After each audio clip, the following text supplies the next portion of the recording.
What's up, guys? Welcome back to the EmpowerUp podcast. This is episode I don't even remember anymore, which is probably a good sign. We've been at this for probably close to 3 months now.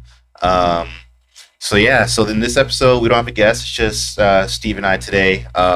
Steve and I are just having a really interesting conversation, and I actually stopped him just so that he could actually kind of like talk about this a little bit more on the podcast. So just to give you a quick recap. He mentioned basically showing your worth in the workplace, making sure you document it, and yeah, I can go from there. You're just getting ready to mention a story with a previous coworker of yours, right? Yeah, absolutely. And this is another one of those things that I had to learn on my own and through my own mentors because it wasn't something that I learned at school in my formal education. So the purpose of this is to find ways to leverage, to know your own worth and how you can leverage that to get raises and also or get promotions or even get other jobs. And the way that you do this is by putting your work and translating it into dollars and cents for a company. So the example I was going to give was that a person that I'm mentoring is currently working at he's working in like the accounting department, and one of the things that he did is he wrote a script on a spreadsheet, and it's something that helps save him and his coworkers literally, like, let's say 10 hours per week on the jobs that they do, right? So if he's saving the company 10 hours a week, if you average that by the average cost they're paying their workers for that time, you can take that amount and spread it across a year and put into dollars and cents how much money he's saving the company by creating that one spreadsheet. And if he does something like that and records it, and let's say the dollar amount is he saves the company $200,000 a year, right?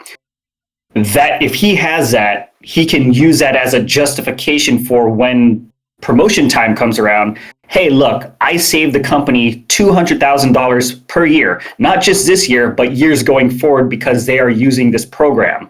Wouldn't that justify me asking for a $20,000 a year raise, right? Because if you're saving the company $200,000 a year based on something that you did, right, that shows a business justification why you are worth more. And I would even say that even $20,000 a year in that particular scenario would be kind of underselling yourself. So one of the important things to do is while you are working is find a way to translate the things that you do into like actual monetary terms so that you can have it at your disposal for when it's needed. So even if if you're not going to get a raise, that's something that's great to put as a bullet point on your resume. Saved X amount of dollars for the company over, what span of time. Because that's one of those things where it puts it more, it makes it more tangible, like what your skill sets are and the things that you're able to accomplish, instead of having like some generic bullet point, like helped people, get their work together, on a resume, if that makes any sense.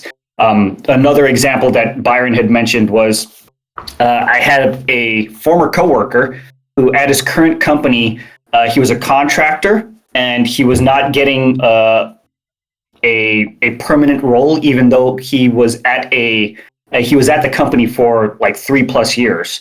So what I did is, me being a recruiter now, is I helped him find some other companies that were willing to pay him not only what he wanted, but even more. And they were going to give him a permanent position, and he was able to leverage that information and say, hey, current company, these other companies are reaching out to me and they want to pay me to move to their companies. And he showed that to his manager, and they're like, hey, you know what? We absolutely love your work. and it lit a fire under their butts and said, "Hey, you know what? They offered him a permanent position. They offered him a role doing what he wanted to do, and give him opportunities to grow. But they never would have given him that had he not went out into the job market and said, "Hey, you know what? These other places are looking to they're looking to hire me away from here." So, I mean, that's the beauty of having an open market is you can, put your skills out, and advertise them, and then whoever you can see who's willing to pay you more or what you're worth to get a job done. So, that's just a couple of examples of how I've helped people in their careers. Not just getting the job, but what happens after you get the job, because the learning doesn't stop once you get hired on. Actually, the learning increases even more once you get there. And Byron, I know that you've kind of felt this firsthand recently. Your new role is like now it's a completely different mind shift from searching for the job to when you're actually there in it. So I'm curious to hear what's your experience been over the past few months.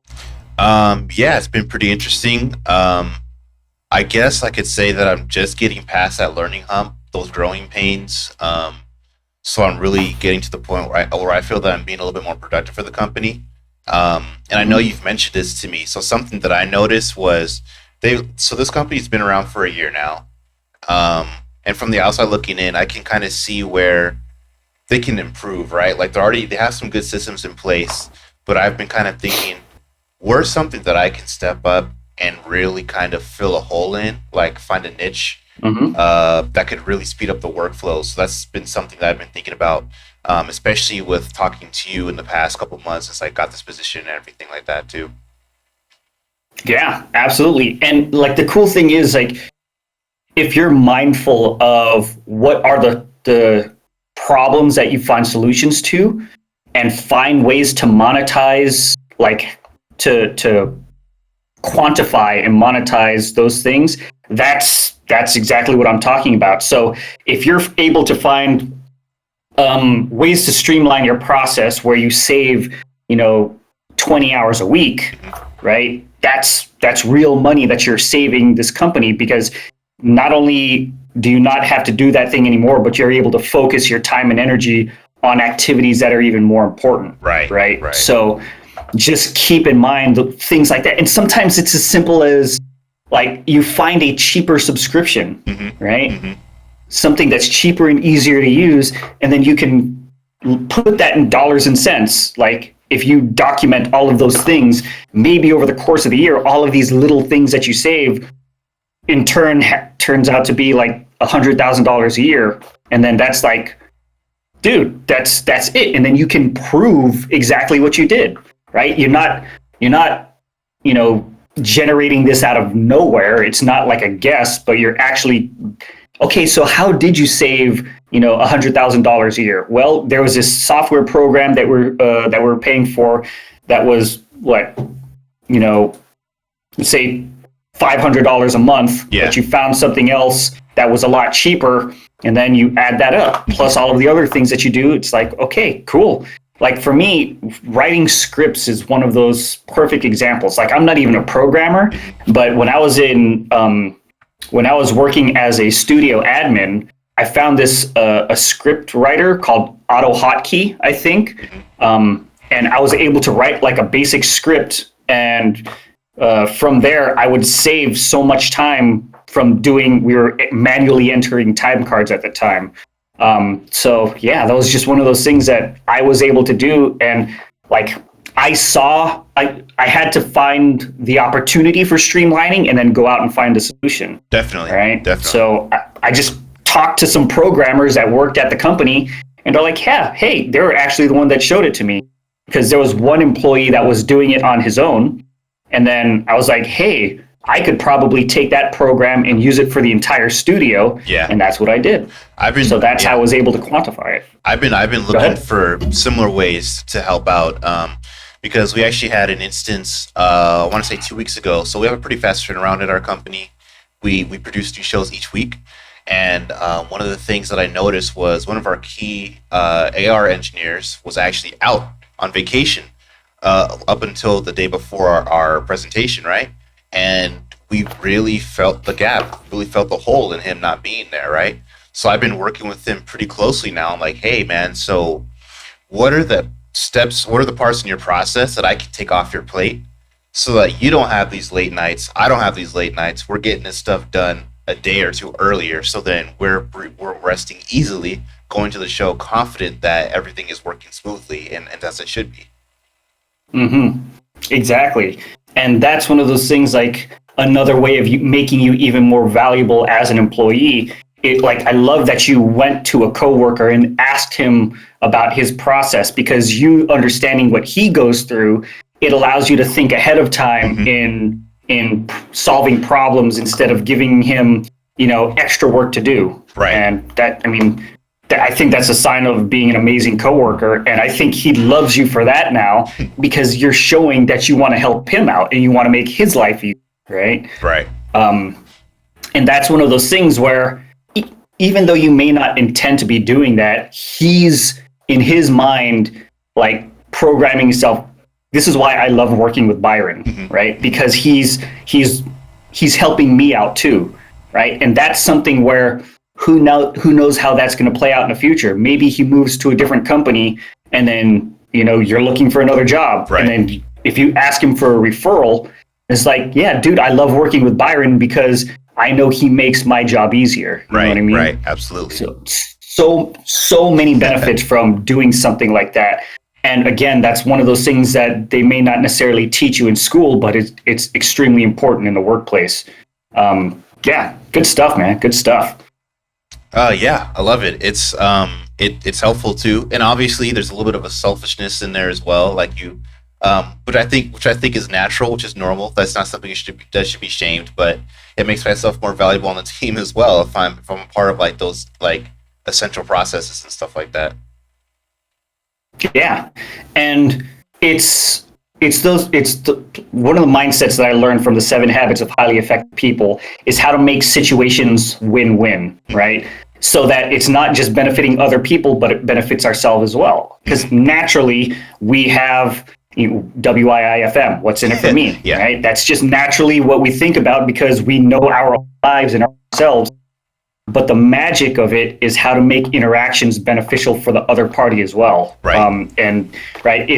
It's okay to be selfish as long as you're also thinking about how it impacts other people as well. If it impacts others in a positive way, it's all good. That's what this. I think that's what being an effective person and being an effective employee. That's what it's all about. Is finding ways to help not just yourself, but your coworkers and the entire company and the customer. It's like, that's the thing, is like, how do you have situations where everybody wins, right? Right. The customer, the company, and you as an individual. So yeah, that's cool. That's awesome. Yeah, I love it. And something else that I haven't been really doing it too much yet, but I might do it since there's this, we have the long weekend, is spending some time and actually kind of documenting the stuff that I've contributed so far. Because yeah, like Steve mentioned earlier, it's pretty important if like you're doing salary negotiation.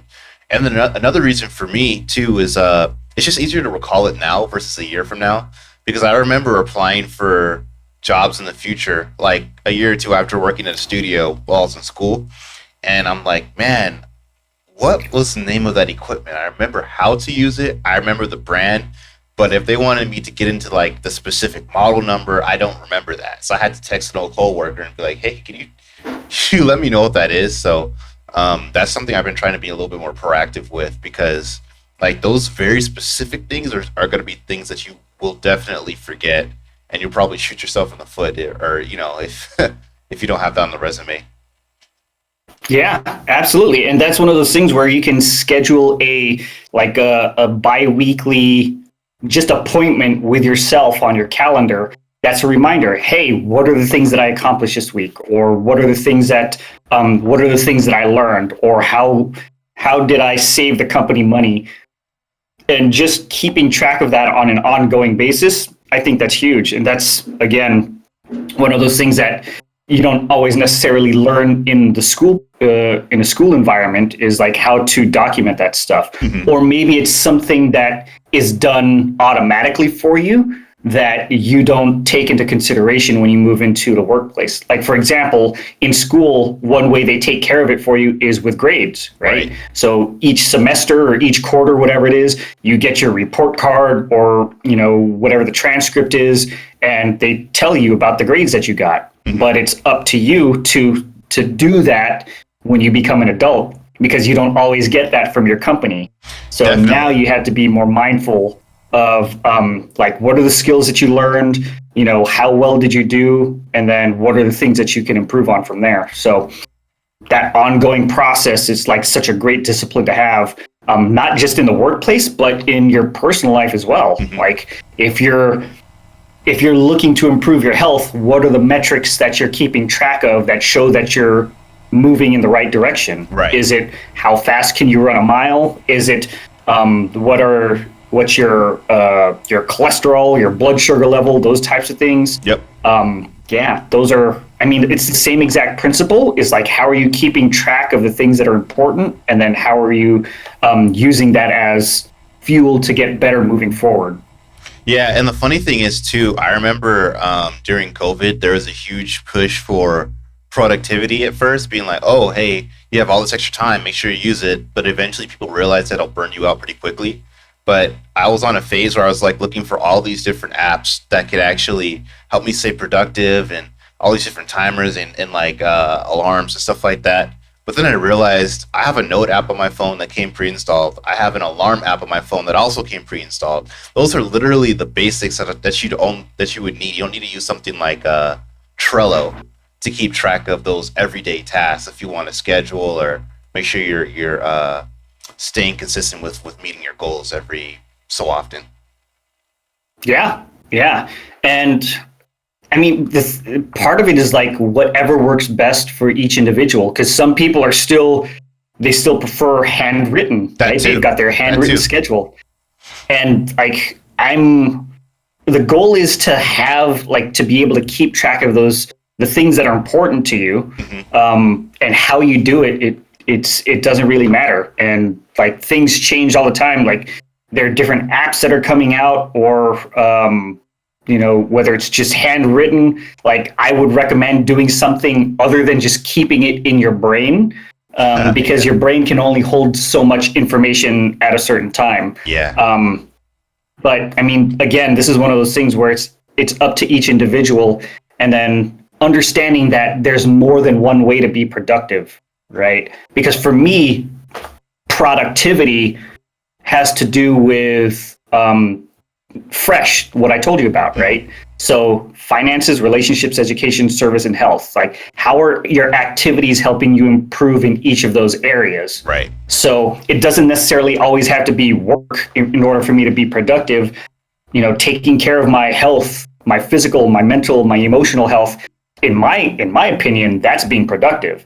Because if my physical health drops off the face of the earth, if I'm not healthy, then everything else suffers, right? So that's why I have to keep that and maintain that, right? If I don't maintain my my education, if I don't keep growing, that's going to be detrimental in the future, right? So even those might not be like productive in society sense. I understand that's just one of the principles of being a human being in these days. Like, you have to keep your skills going up.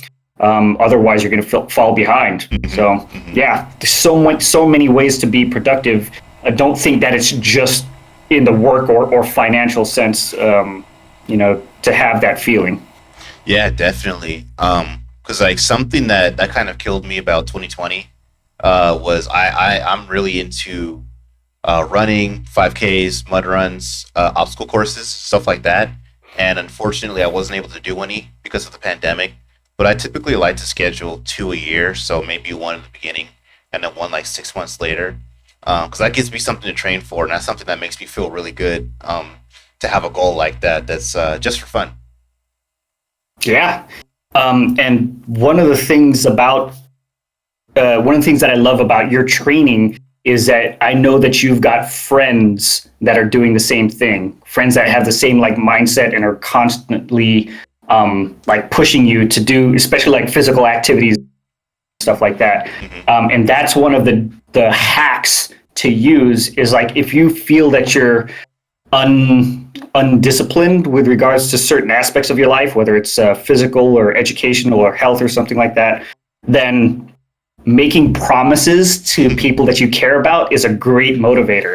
Because for me, if I'm going to work out, if I'm the only one that's scheduled to go to do a workout, it can be very easy for me to say, you know what, I'm just not going to do it. But I found mentally that if I promise somebody else and tell someone, hey, I'm going to meet you at the gym at 5:00 on Sunday. Yes.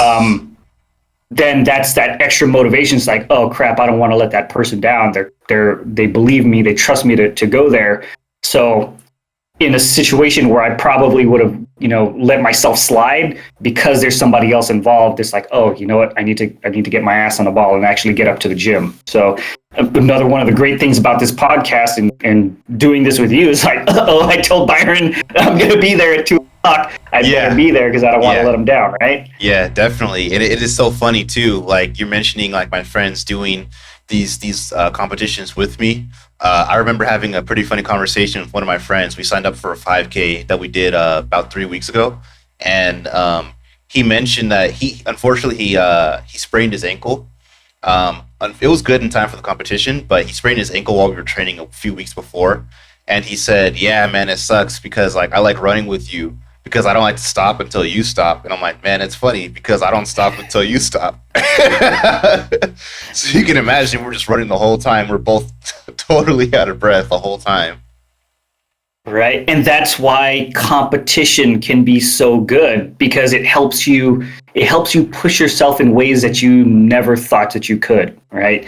And that's not just personally, but that's also in business. That's why it's great to have, like in video games, why you have different competitors like PlayStation and Xbox. And although they're same industry, they're competing against each other. That's why one can't just have they can't just sit on their laurels and not improve, because they know that there's other people out there where if they do better, they're going to take away the competition, right? They're going to take away customers. So I'm of the mindset that competition can be extremely beneficial. And part of that is like, how are you putting yourself in a position to compete with other people? Even though it's like a friendly competition between you and your friends, right, you're still pushing each other, right? And it's a competition where you guys are pushing each other to improve. It's like, I'm going to out hustle the other person, and not I'm going to drag the other person down and sabotage them, because there's two completely different mindsets, right? And I think that's a healthy competition where you guys are like, I'm not going to stop until you stop, right? That's where it's healthy. So just being mindful of that slight mindset change is very important. Definitely. Yeah, man, it's cool. I used to always invite my friends out to do this stuff. But it's like that saying of like the freshman 15, like you gain 15 pounds your freshman year of college. Well, in the years since we left high school and college and stuff like that, they've noticed that they've picked up a few pounds, and they're like, "Hey, you know what, Byron? Maybe there's something to this whole exercise thing. Can I do this with you?" And I'm like, "Yeah, for sure." Yeah, and that's it's so easy to help influence other people positively just by doing it yourself, right? Because when they saw you do it first, and they're like, "Hey, I like what Byron's doing, we should do it as well." So you didn't even intend to be a leader in that situation, at least I don't think so, but you ended up being a leader. And this is one of those things where your actions can be extremely powerful, and you setting the example for others. So just be mindful that people are watching, right? And people are following your example. And that's why it's so important we're not perfect, but to constantly strive to improve, because other people are watching. And whether you know it or not, that's what they're doing. So, and that's one of the things, like for me to see you and to see all the ways that you're improving, it inspires me to, hey man, Byron just got a promotion, right? What am I doing? Am I actually picking myself up, or am I just talking, right? So, and that's why, like, I see you moving, that makes me well. Right. So and not just your friends, but other people as well. I know, like, we've had this relationship where I've been kind of mentoring you. The honest part of it is that I've been learning as much from you as probably as much as you have from me. So yeah, that's one of those things where, like, the mindset, right? Mm-hmm. Even though I've got more experience than you, there's so many things so much value that you bring to the table, and that's why I love having these conversations, because I know that I have the ability to learn something from everyone, right?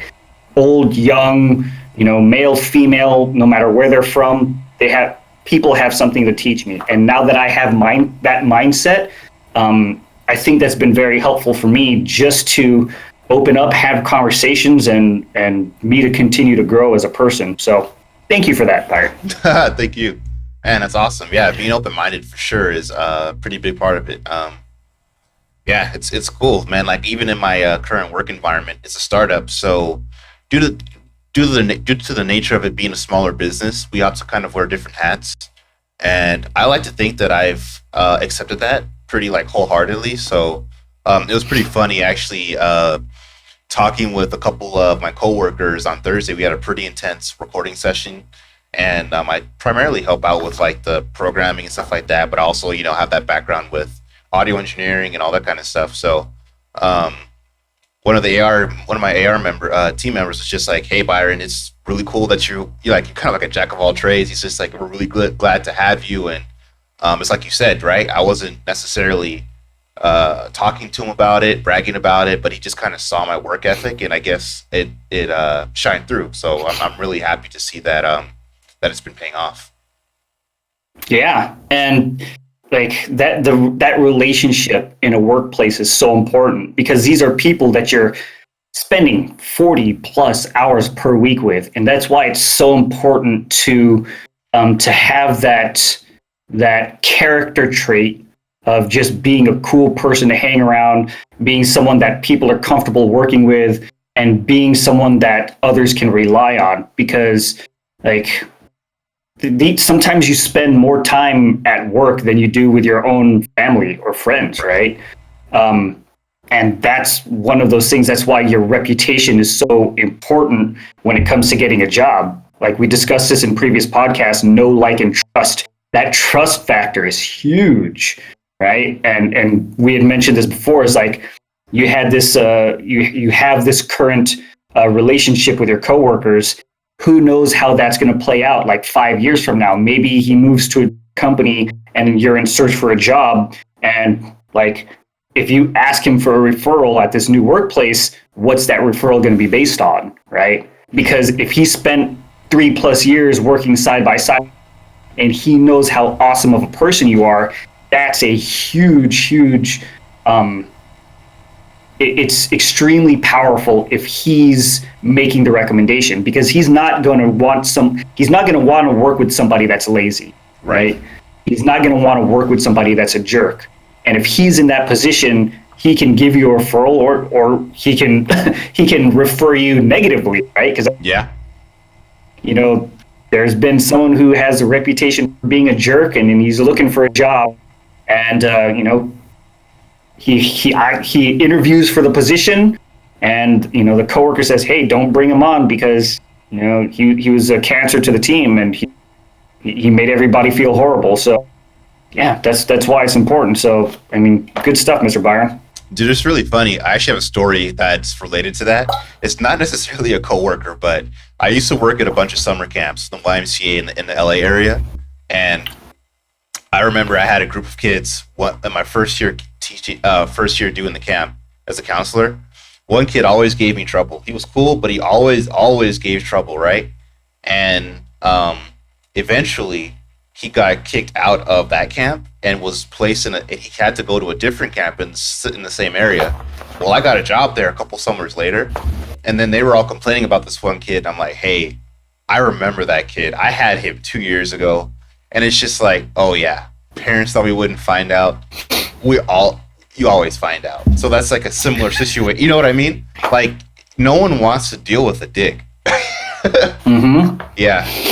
Mm-hmm. So here's the flip side to that, though, is especially when like when a lot of time has passed, Yeah. if like you have to give other people the opportunity to grow as well, right? Because just because they're a jerk at one point in their life doesn't mean they're always necessarily going to be like that. Hmm. And that's where part of it is to kind of, sometimes you have to take a step back and see, has there been evidence that this person has switched it around some? Because Yeah. I've seen plenty of people have that type of switch mindset. Like, for example, my brother, he used to get in a lot of trouble. Let's put it that way, right? He was running with the wrong crowd. He's, getting to, getting into trouble with the law, things of that nature. But something happened in his life where he was able to make a mind shift and really understand, like, he was making a lot of bad decisions, and he was able to turn it around. He had a successful career in the Navy, and he's highly respected amongst his peers, right? Right. So he was able to make that switch, and that's the reason that gives me hope, especially for like younger people, that they can make a switch. Because when we're young and inexperienced, we do stupid stuff. I mean, even as adults, we do stupid stuff, right? But that's part of learning. And not all it's hard, because if you've worked with somebody that's been a jerk for so long, it can be hard in the future to see them anything other than that previous experience. But you also have to be mindful that people can grow, people can switch. I'm not a believer in that saying, a leopard never changes their spots. But there has to be solid evidence, like, in my opinion, right? What are the things that they've done to show that they've turned it around? So, that's one of the things that I've had to learn, myself. But I think it's a healthy mindset to have, to be forgiving of others, because I know I've jerked many times, not intentionally, but I mean, I've made mistakes, and I'm so grateful that people haven't held that against me moving forward. You know what I mean? Hmm. Hmm. Definitely. Yeah, that's that for sure. Having that, it's especially over like 2 years or 3 years, that's a lot of room to change for sure. Especially as like a kid. So yeah, I can definitely see where you're coming from with that. I guess a big part of that is being open minded to criticism, and I guess surrounding yourself by the right people who will be honest with you as well, right? And I know that's something that we've talked about on earlier episodes of the podcast. Like we brought on our friend Tony. Remember we talked a little bit about this before as well. Yeah. Yeah, the people that you surround yourself with is extremely important, because there's that saying, you're the average of the 5 people that you spend the most time with, right? Mm-hmm. And that's health wise, financially. I'm a firm believer in that. So it's one of those things where knowing that the company that you keep around you can be such a powerful influence. Like, but it's up to you to audit who are the people that you spend time with, and be genuine about, okay, how are we helping each other out, or how are we potentially dragging each other down? Because it's so easy for, like you mentioned, having friends that are there to help push you. It's so easy to have people in your life that bring you down negatively, right? And who are the people that say, no, you can't, oh, we shouldn't try that, that's too hard, or you're never going to get that job because the man's going to keep you down. I mean, there's so many examples of things like that. So it's up to you to realize who people around you that are being positive or negative influences, and to adjust your circle of friends accordingly. And it can be tough, because sometimes the people that are closest to you, like your family, friends, maybe even a spouse, maybe they're the ones that are being the people that are holding you back. So it's up to you to be real with them and have those conversations. So, I mean, it's one of those things that it can be tough, but you absolutely have to do it. Definitely. And this is something that I've thought about quite a bit as well. I know, like when you're in grade school, like elementary school through high school, to me, it's a lot more difficult to actually choose who your crowd is, just because of you're in a bubble, you're in a box, right? But for me in college, moving forward, it became a lot easier, and I've noticed that I still have my friends from high school, but the people I gravitate towards now are a lot different than, um, I guess, kind of who I was by circumstance surrounded by when I had to be in high school. Like for me personally in college, there came many points where I wanted to drop out, but like we brought on my friend Jacob Freeland earlier. He's helped start a club as a game lab at school, and I started to gravitate, believe it or not, away from a lot of my music major peers and towards the people in the game development community. And it had such a positive influence on me that I finished school, and I really think it's really what got me kind of to where I am today. Yeah. Again, and that's part of the thing about maturing is when you're young, you're just kind of figuring stuff out. You're figuring out who you are as a person. What are the things that you like and dislike? Who are the people that you like to be around? And then as you get older, then you kind of learn, it's like, okay, these are the goals that I have, and who are the people around me that are helping me achieve those goals, right? And it can be natural to change the group of people that you're around depending on what it is that you want to accomplish, right? So if you want to get healthier, it would make more sense and if you start going to a gym more, it's likely that you're gonna make more friends that are athletes or that work out often. And I think that's a good thing, right? Yes. Yeah. But it can work in the other way, right? If you start hanging around knuckleheads that all they talk about is just partying and having fun and wasting money and things like that, it's like, okay, well, how's that going to affect you as well? So, I mean, if that's what you want to do, I'm not here to judge, but like if that's one of those things where if you're complaining about not having success career-wise, but you're going out and partying every week, maybe that's one of the reasons why you're not having the success you want. So, that's up to you as an individual. Yeah, and I think it's a big part of that too, is to have different groups that you can go to for different things. It's like how you mentioned having different mentors. Because like, let's say you have friends that you love hanging out with, playing video games and stuff, but they're never going to go to a gym a day in their life. Is it really their fault that you keep getting into arguments because you're trying to push them to go to the gym with you? Maybe that's just not with them. With them, your thing is playing video games, doing some of the other stuff. Maybe you should find other people to have more balance in your life, right? I think that's something else that I've also thought about as well. Like, it's the onus is kind of on like me instead of that other person at that point. Yeah, absolutely. And the thing is, like, you understand what's important to you. So if going to gym is important to you, do it.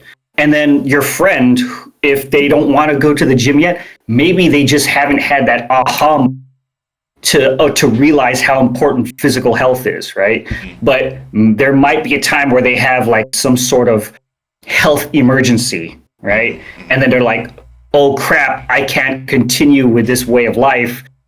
Oh, who's been going to the gym? Byron has.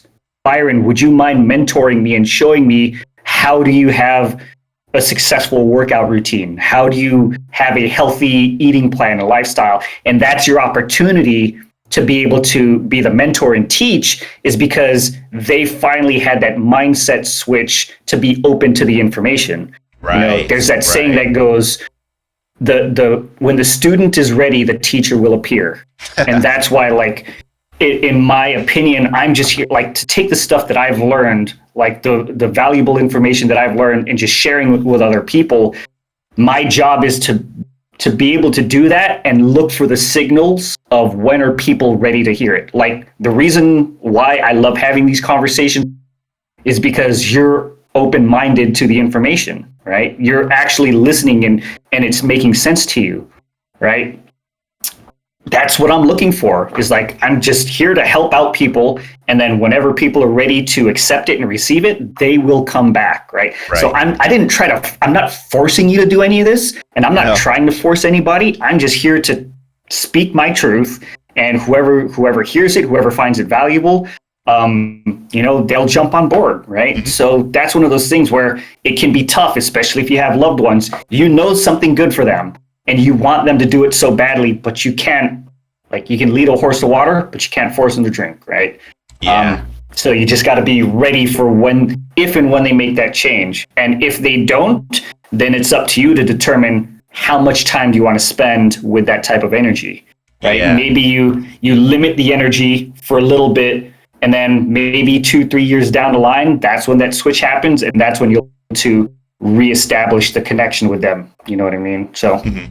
it's tough, but it's something that you got to do. Yeah, it's pretty interesting. I would definitely say that entering the workforce has taught me a lot of these types of lessons, and it's crazy just how applicable it is to like different areas of life as well. Too. That's it's a lot to take in. That's for sure. Yeah, and like that's why I love that book, Seven Habits of Highly Effective People. Like they don't pay me for any of this, like, but I just like the value that I found in that book. That's why I've read, listened to, or taken courses on that book, literally triple digits in the hundreds right now, over the past like 10 years, because of how impactful that has been. Because the successful or the effectiveness that they talk about, and the principles to achieve that effectiveness, it's applicable everywhere in life. It's not just employment, it's as a family member, it's as a friend, it's as a coworker. So like, and pretty much all of the stuff that I talk about revolves back around somehow to that book, Seven Habits. So yeah, I'm a huge, one of the things about the whole personal development thing is that's a book that I had to go out and find on my own or find out from mentors. It wasn't something that I had learned in school, right? And Yeah. it's like one of those things where how are they not teaching this in school? But Yeah. when you're an adult, it's up to you to fill in the gaps, right? You can't just expect everything to come from that formal education, because some of this stuff should have been taught by parents. And the reality is, a lot of parents out there don't know this stuff themselves. But when you're an adult, it's your responsibility to go out and find the information.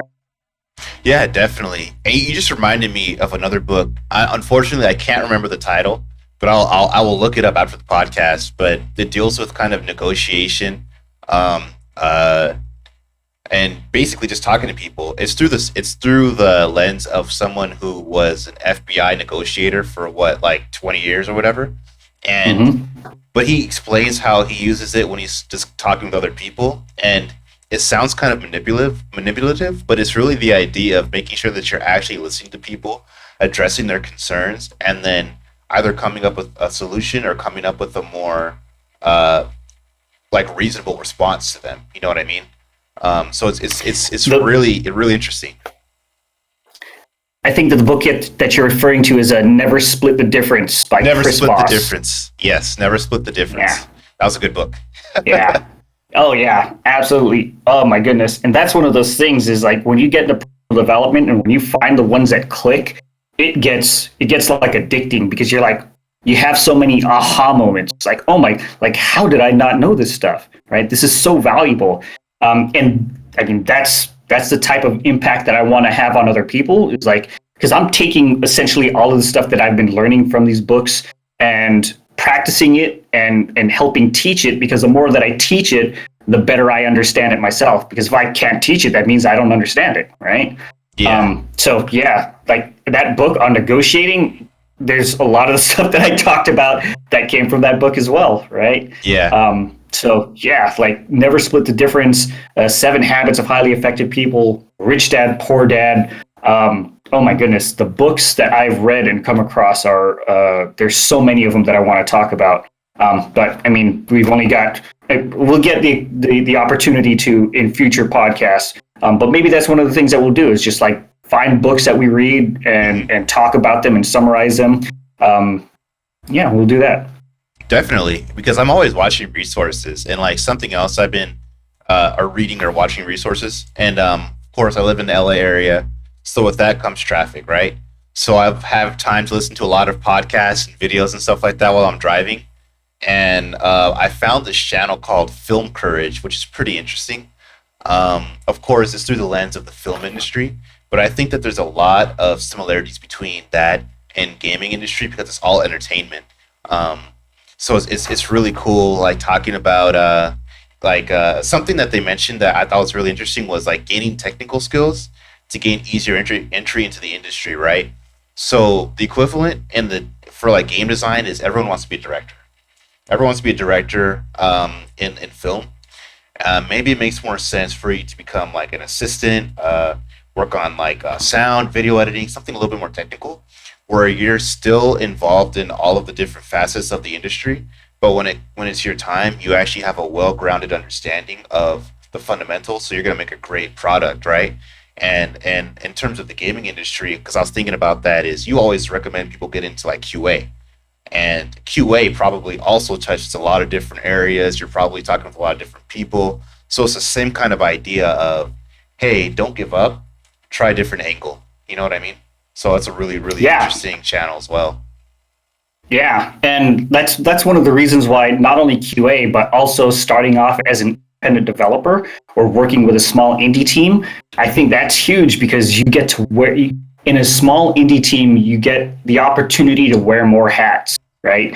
Because if you have a development team of like a dozen people, you're not necessarily going to have somebody that's dedicated to marketing or somebody Yeah. that's dedicated to only design, right? So being able to wear those multiple hats, that it's kind of like a sampler, right? You can test out different aspects of the Yeah. business Yeah. and find out which ones really appeal to you. And then that can be a sign for you to pursue it even more hardcore. It's like, okay, now I realize that I love marketing, for example. Now I can Yeah. spend a lot more time studying that because I know what it actually takes and I know what a marketer does on a day-to-day basis. So that's one of those things where, especially young in your career, you may not necessarily know what things are that you love to do. So that's, working in a small indie team can give you that opportunity to sample a bunch of stuff and then find out what are the top two or three things that you like and then really hardcore from there. Yeah, definitely. That was one thing that I really appreciated from my degree in at SDSU was that I was forced to go into like different departments to take some classes that not all of them I agreed with, but I guess I'm appreciative that I had the experience, so I could say for sure this isn't for me, but I can give you a reason why it's not for me.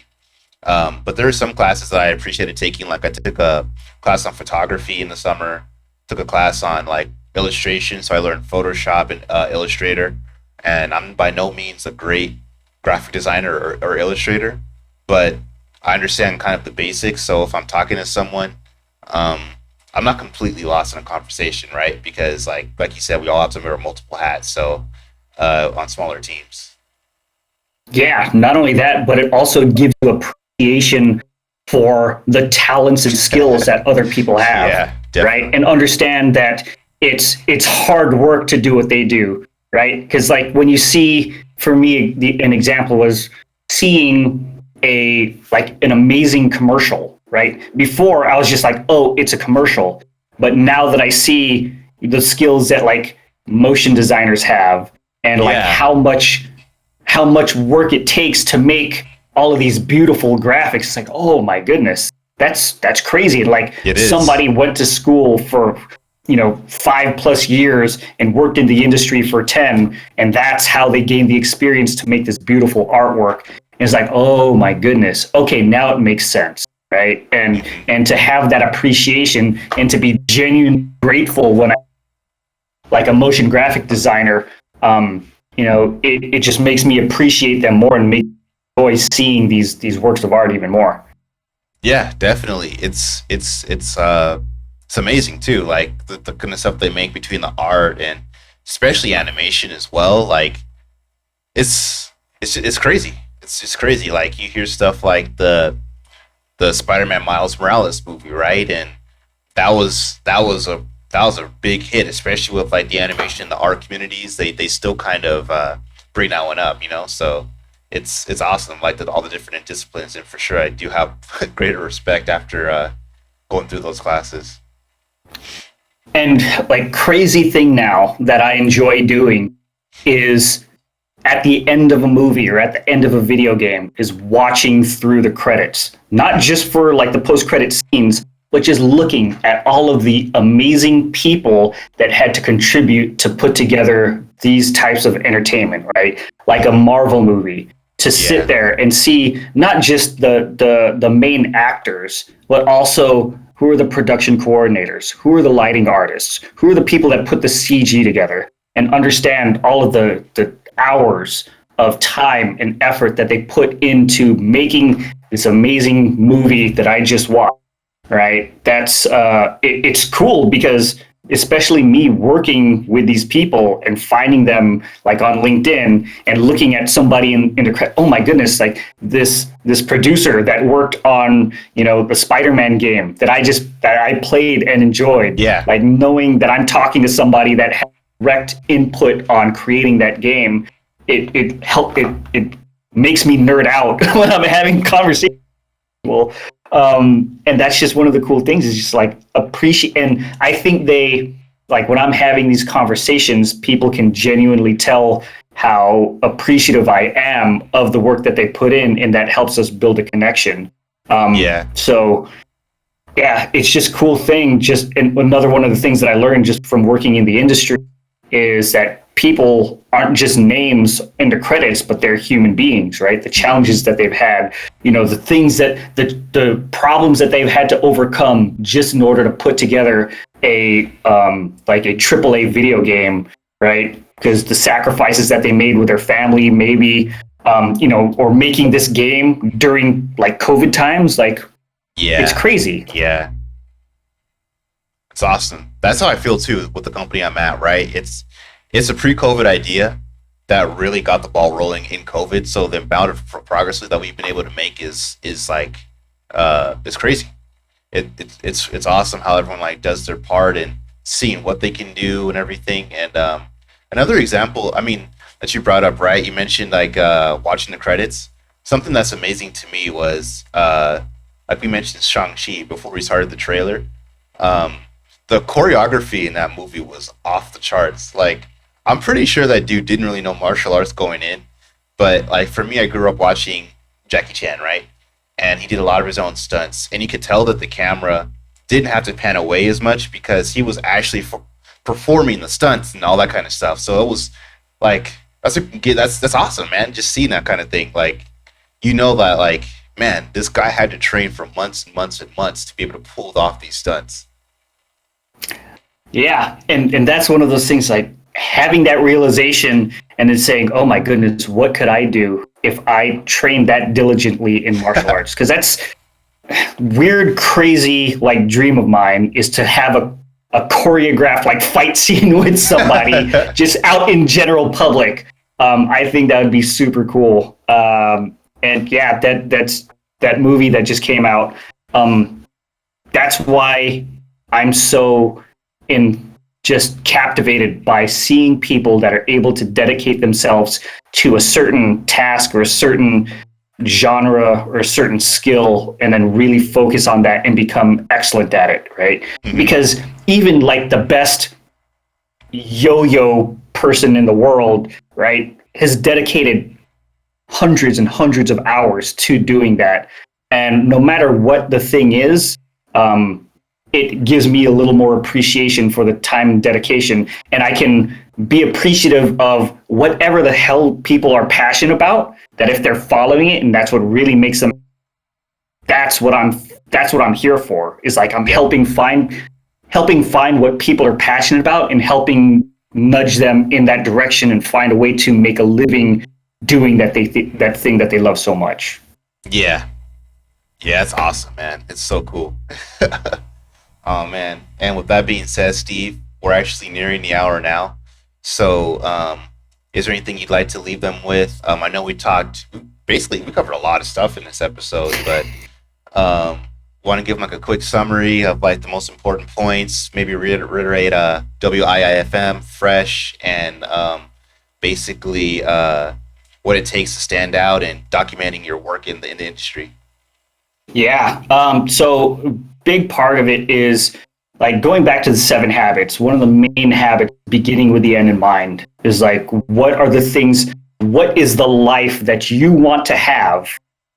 And then the next part of it is put first things first. Okay, if you have a life that you find that you want in the next 10, 20, 30 years, how are you designing the activities that you want today to get there? Not just the things that you're doing, the mindset that you have, the people that you surround yourself with, and making every single day an opportunity to build towards your bigger goals.